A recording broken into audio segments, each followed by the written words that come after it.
Welcome to Expose Them. I'm your host, Candace Royale, narcissist abuse divorce coach, and you will see the link to be able to reach me for that if you need to throughout the program.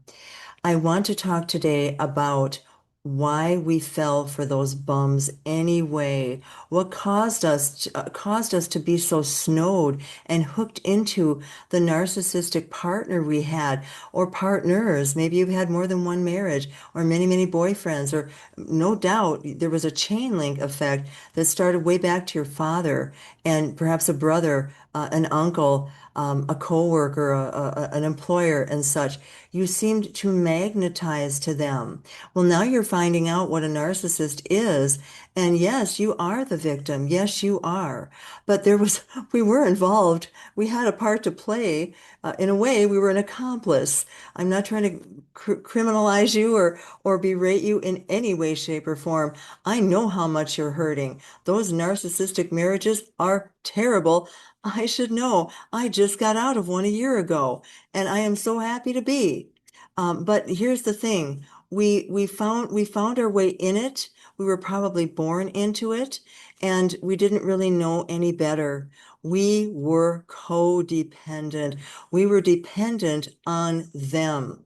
Narcissists are very mean and cruel and brutal. They can be covert, especially when they're wooing you, dating you, and trying to court you into marrying them.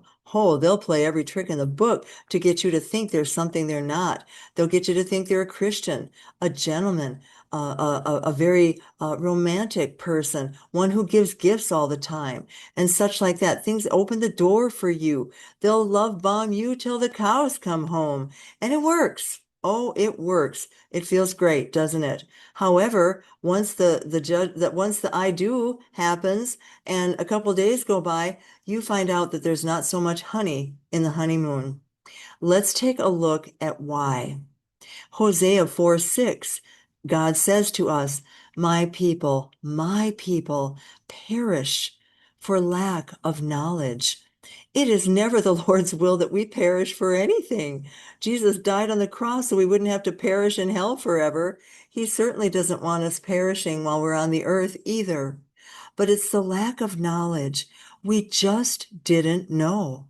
We didn't come from a family or a school or a college or maybe even a church that knew how to raise us up right so that we could properly select and be drawn to and fit with, go together with a marriage partner that would be an asset and not a liability, so that both us and our spouse could have walked out what we were born for together. That's always been God's plan.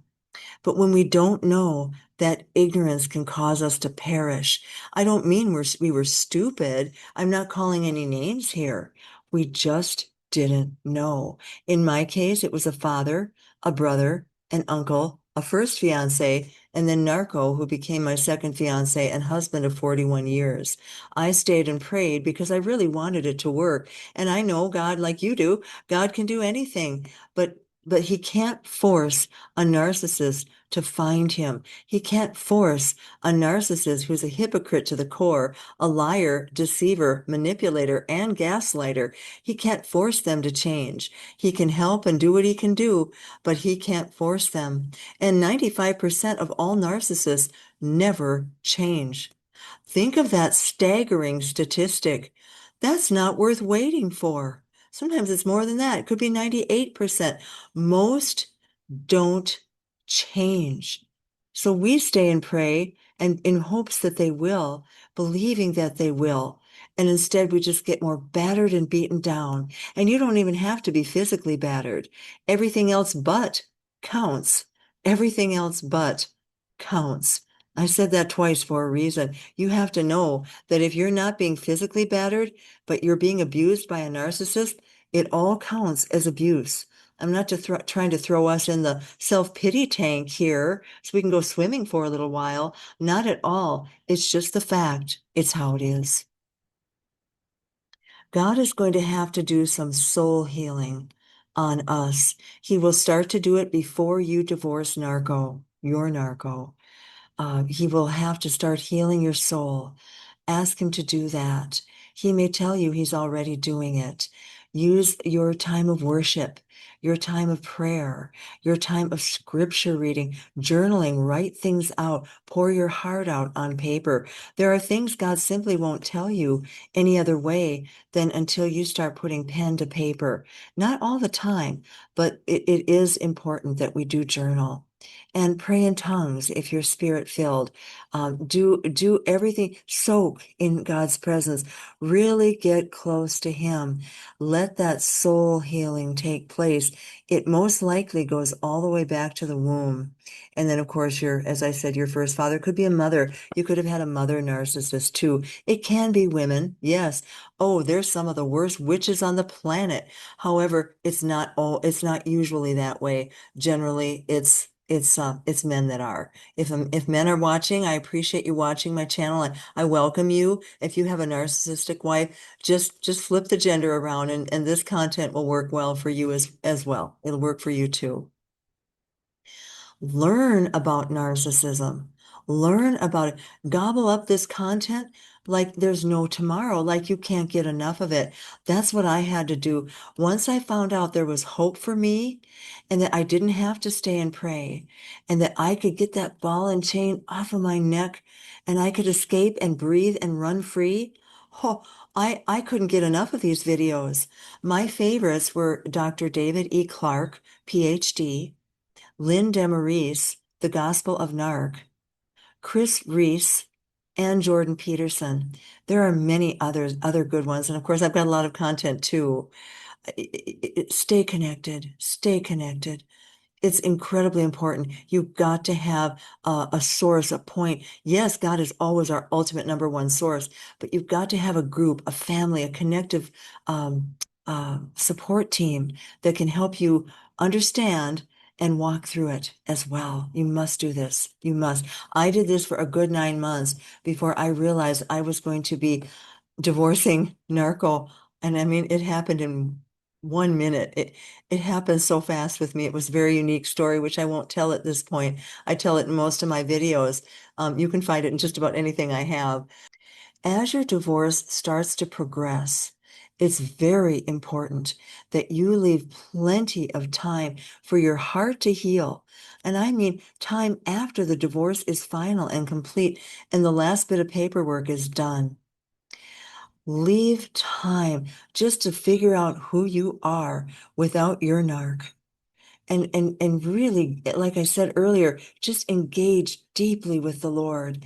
Get to know Him as your number one, and really your only one.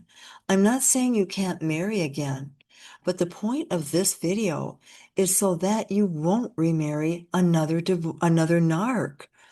Oh Lord, if you thought the first one was bad, it just gets worse every time.